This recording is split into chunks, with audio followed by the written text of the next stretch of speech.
Mesdames, Messieurs, chers membres de la communauté noire de France et de partout dans le monde, je vous informe que Christine Angot n'est pas raciste, bien au contraire.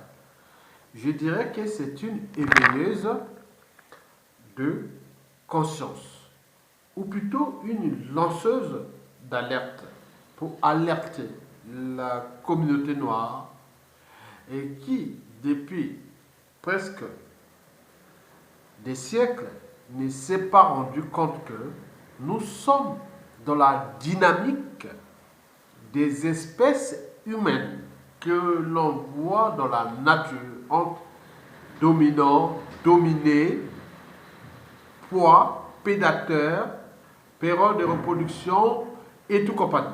Donc pour les naturalistes comme moi, on le sait. Je vous informe que Christine Angot n'est pas raciste, bien au contraire.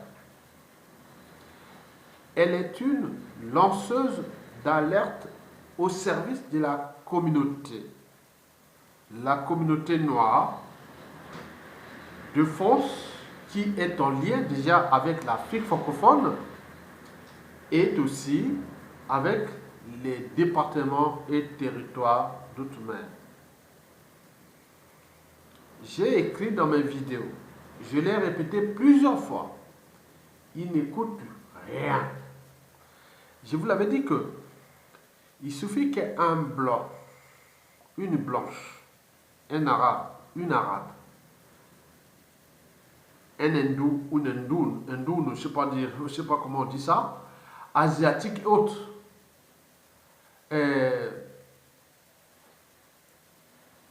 crée les polémiques ou fait du mal aux Noirs et cela crée un buzz mondial.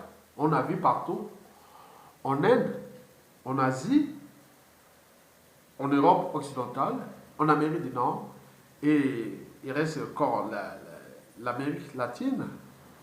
On voit que ça crée un buzz mondial. Un buzz mondial. Mais entre communautés noires, entre eux, et là, rien n'y passe. Je vous dis que chaque minute qui passe, les pensées de type Christine Angot se passent en Afrique. Ni rien vu connu.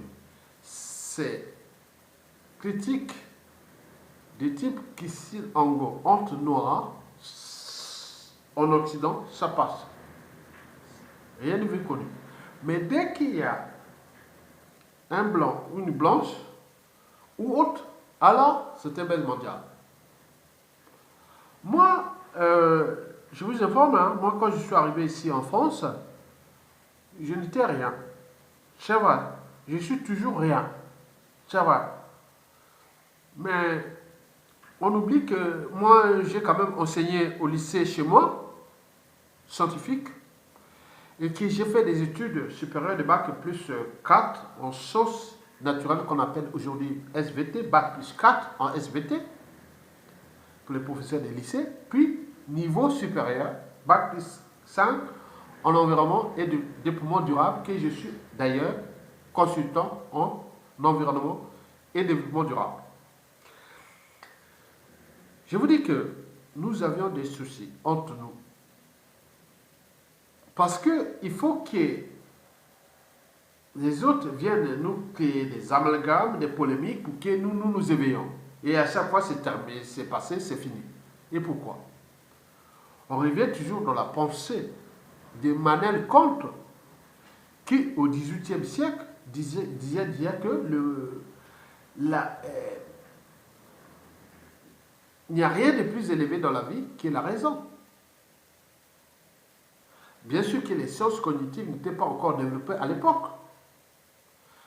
Pourquoi la raison? Parce que la raison de douter, de penser, de réfléchir, de parler, de penser, d'opinion, de liberté de conscience et autres. On a interprété ça dès la Révolution française, dans le cas des droits de l'homme et des citoyens.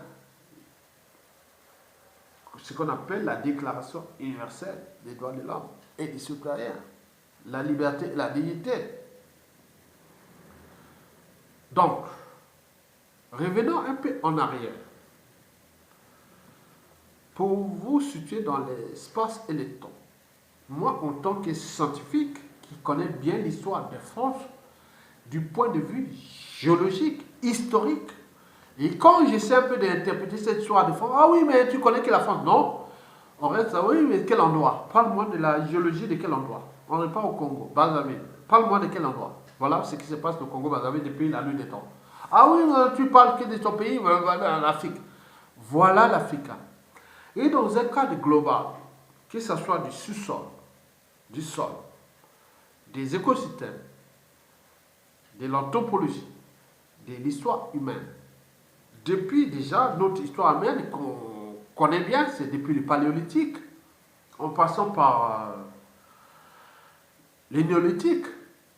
N'oublions pas l'empire chinois, l'égyptologie, l'empire grec, Jésus-Christ, l'empire romain,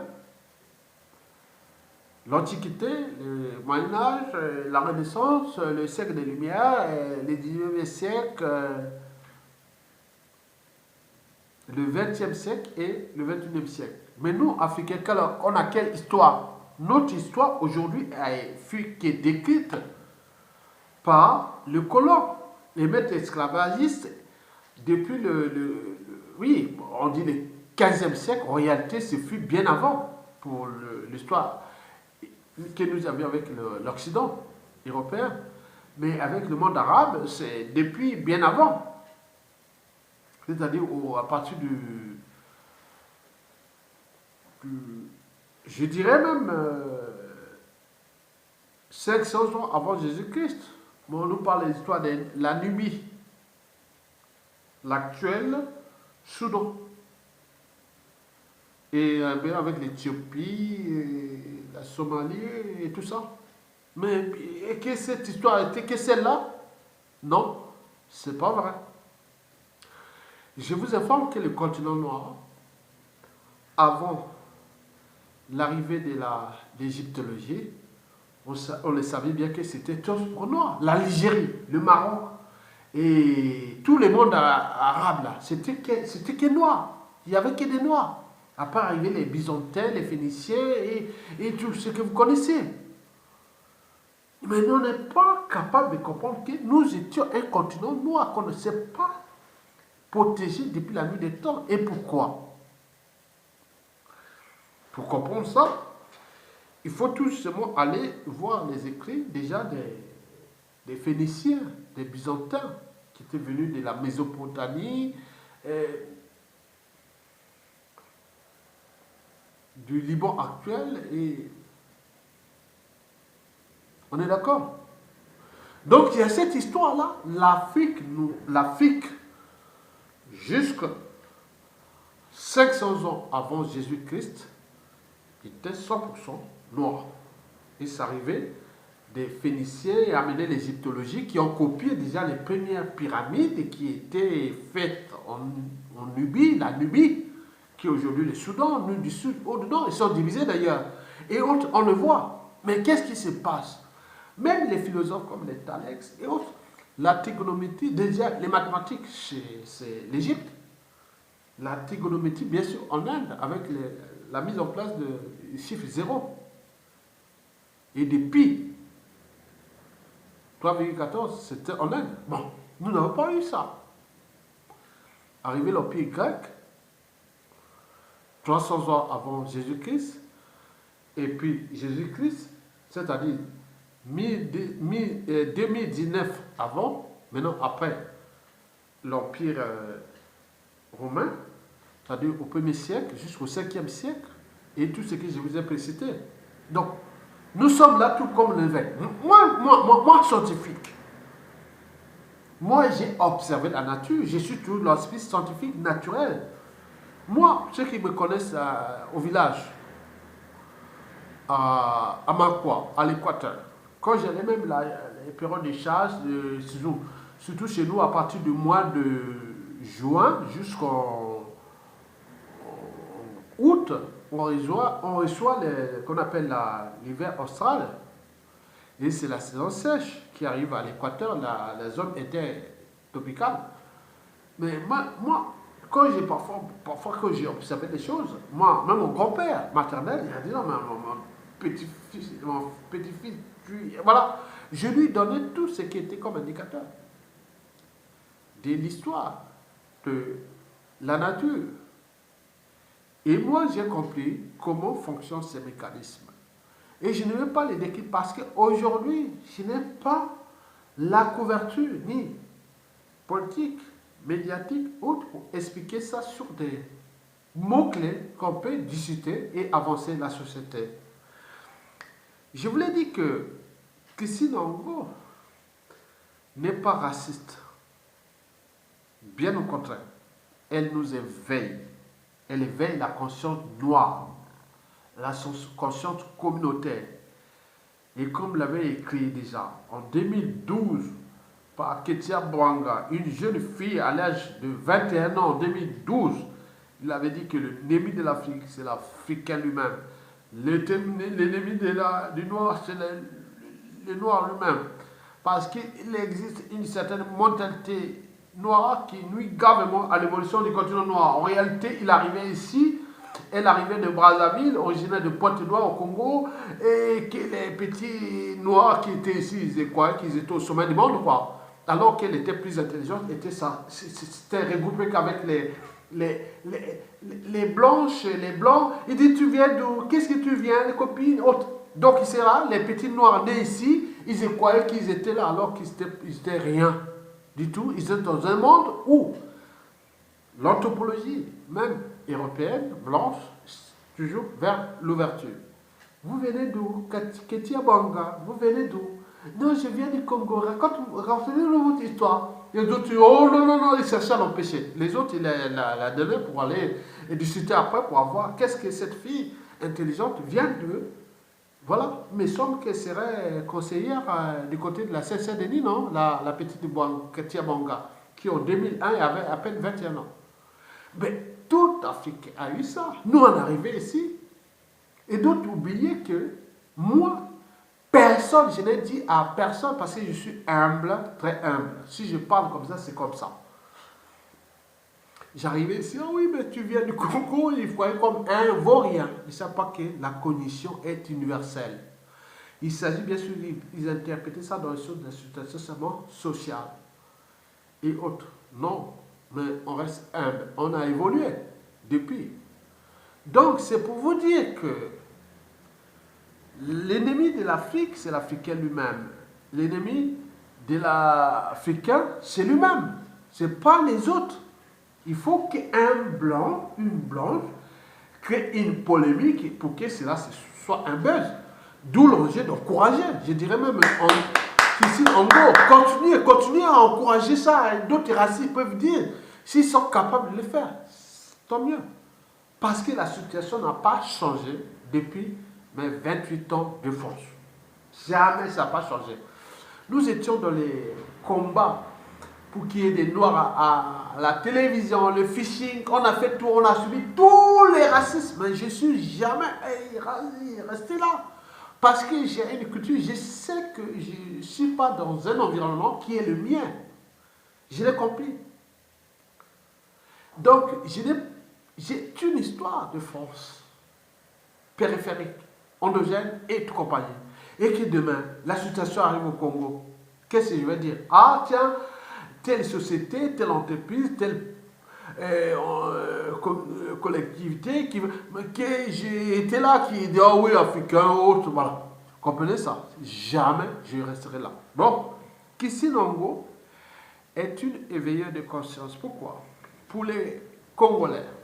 Je ne veux pas rentrer je ne veux pas faire un traité, ni d'anthropologie, ni de zoologie, et encore moins des traditions, culture, société et civilisation, et voire des nouvelles synthèses sociétales.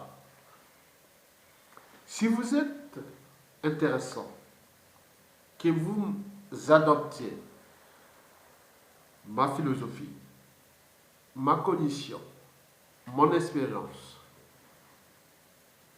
qu'elle soit scientifique et civilisationnelle, c'est-à-dire que j'ai vécu dans les deux civilisations, africaine et occidentale à l'échelle française.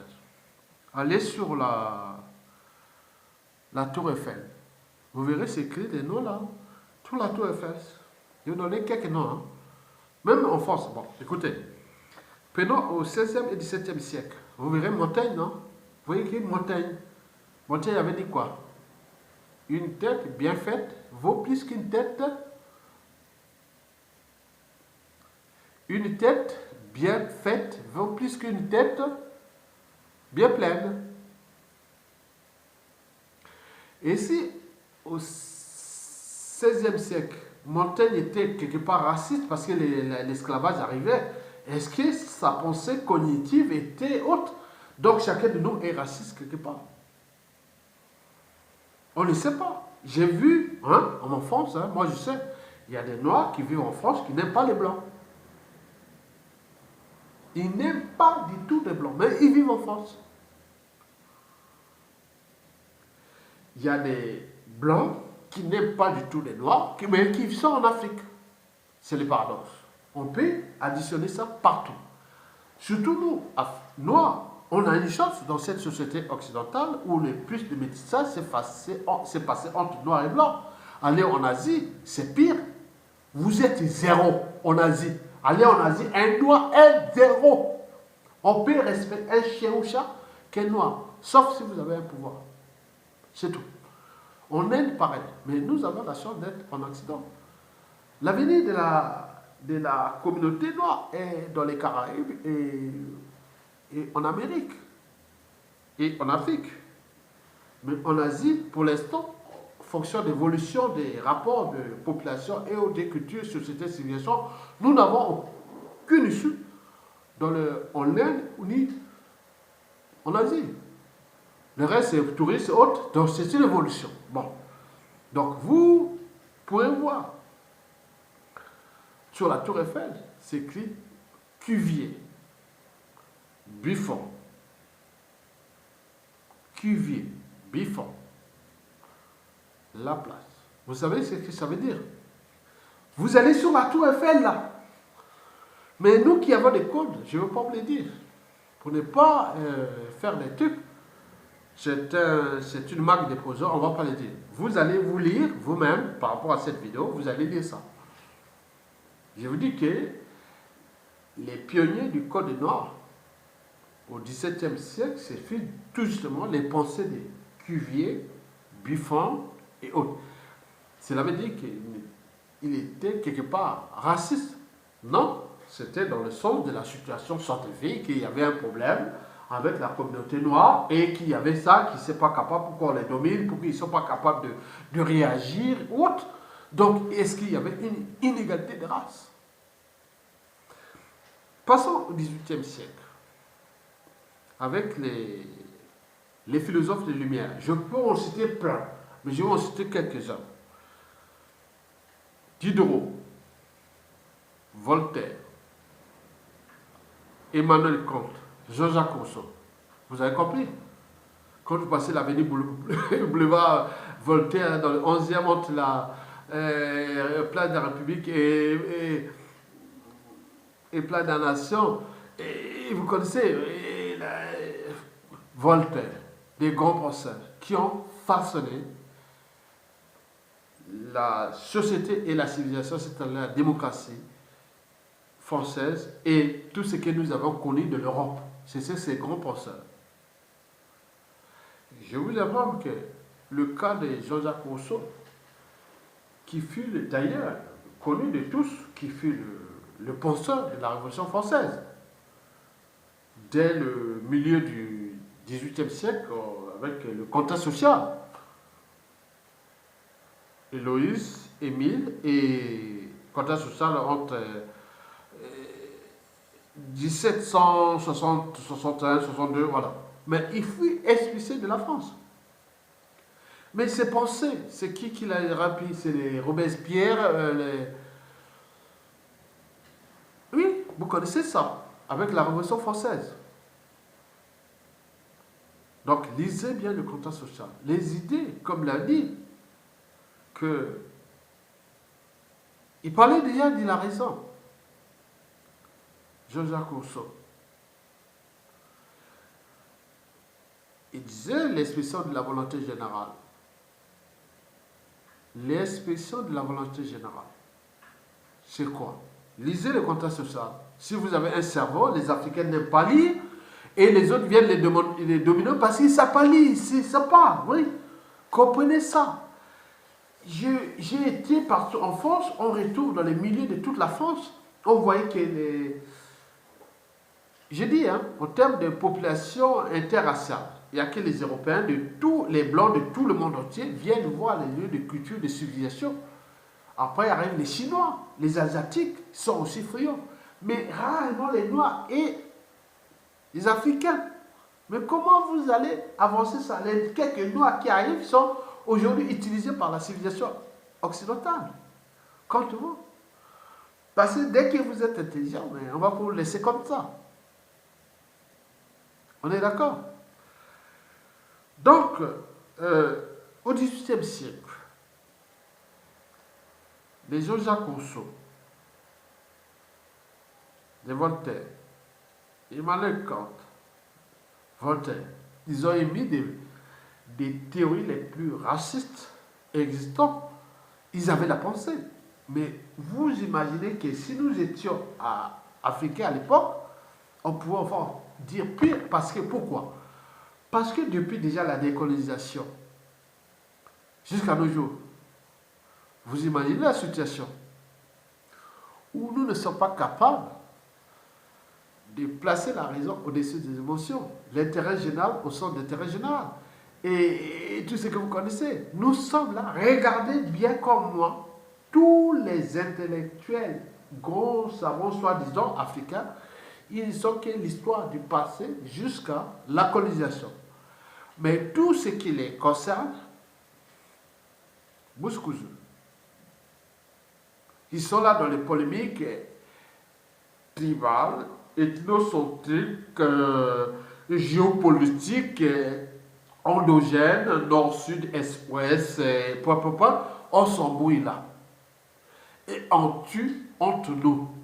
Je vous l'ai toujours dit, et je l'ai dit, si je tiens ma vie, depuis que je conteste un régime politique africain,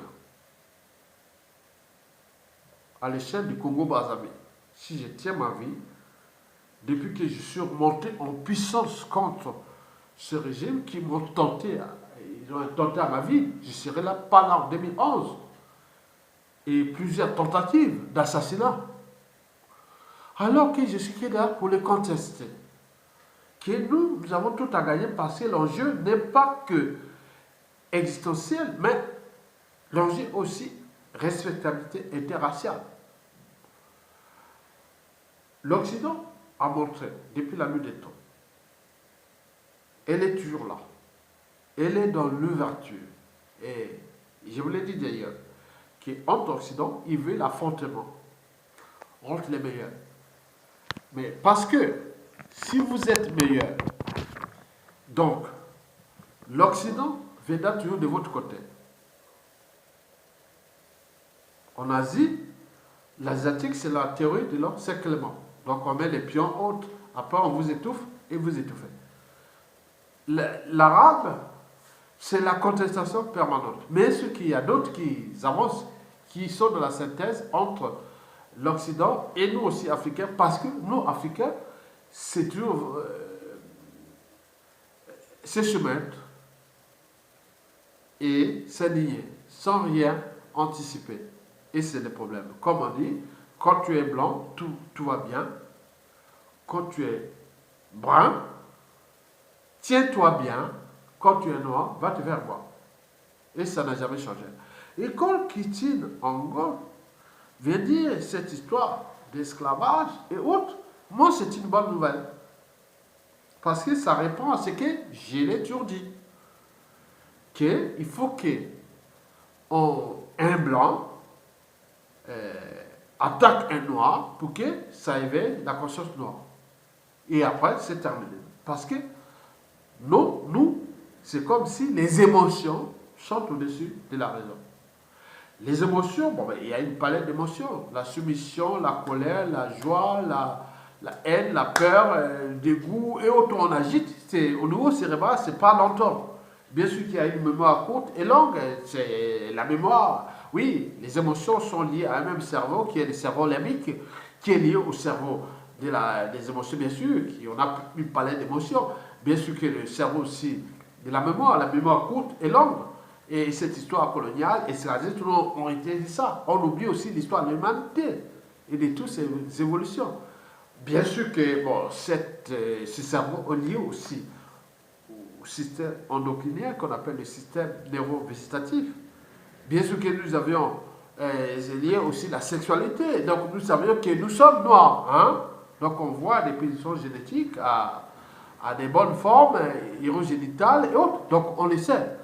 Mais la vie n'est pas qu'émotion. Il y a aussi sentiment, réflexion, doute, pensée. Et si je doute, donc je pense. Si je pense, donc je suis. Le cogito. Donc cette femme est dans la réflexion d'éveiller. Et nous voulions qu'il y ait des esprits qui continuent à agiter les neurones des Africains.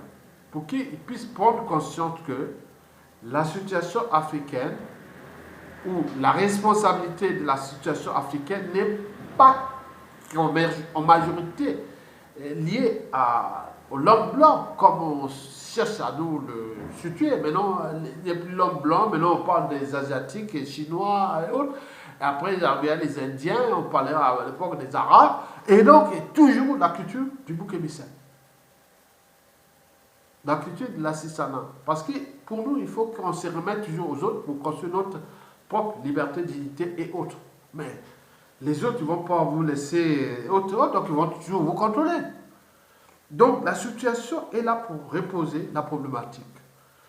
Bon, qu'ici dans mon cours, bon, c'est une femme blanche qui, moi, physiquement, moi je suis 100% hétéro. Hein, même si je réponds à l'homosexualité et tout ça, moi, de ma vie, je mourrai toujours hétéro. 100%. Jamais. Jamais, ne me touche pas. Un homme qui vient me toucher sur les épaules, oh non, ça me dérange. Je suis 100%, je suis sensible à ça. Hein. Ça, c'est les gens qui me connaissent là. Donc, je vous donne une information que si vous voyez un gars, ne venez pas faire un non, mais venez. Non, non, non. Je ne suis pas comme ça. Jusqu'à la mort. Bon, très bien. Ceci dit.